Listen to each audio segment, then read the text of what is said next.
Ayan,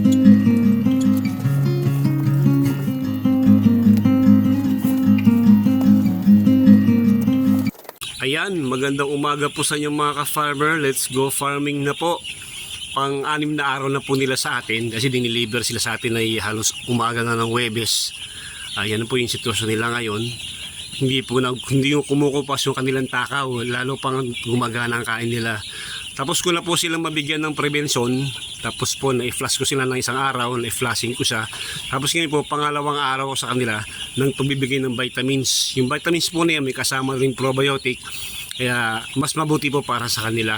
Nag-prevention po tayo, hindi lang naman bad bacteria o bad virus ang napatay nila ng antibiotic. Pati po yung mga good bacteria ay napatay din naman po.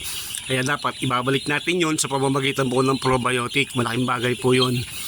Sa probiotic po kasi, yung magkakaroon sila ng better digestion, pati yung kanilang immune system ay lalakas.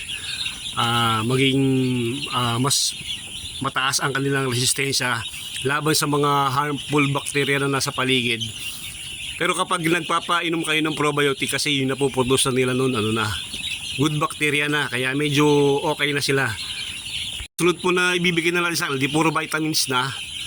Maliban na lang kung medyo tamaan sila o di tsaka magbibigay ng antibiotic, pero habang okay po sila, walang sakit, puro multivitamins lang po. Tapos po yung mga supplement para mas mabilis silang lumaki, mas gana silang kumain, mas lumakas po yung kanilang resistensya.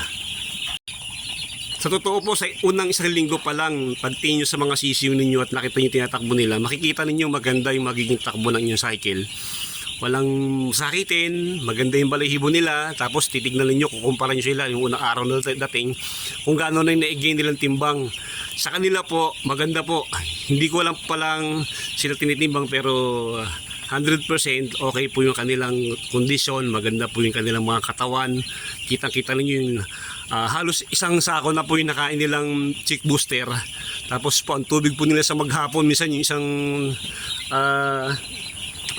isang balde po, nauubos na nila, minsan nag-isat kalahati pa nga. Kaya dapat talaga pag gantong age nila, nakatutok dapat kayo, ibibigay nyo lahat ng pangangailangan nila para maisagad natin yung kanilang paglaki. Hopefully mga 28 days to 30 days, pwede na kayo mag-harvest. Ayun po, maraming salamat sa inyo mga ka-farmer. Paki-like and share naman po. Mabuhay po kayong lahat. Paki-like naman po yung ating channel at paki-subscribe. Maraming salamat po sa inyo. Mabuhay po kayo. Happy farming po.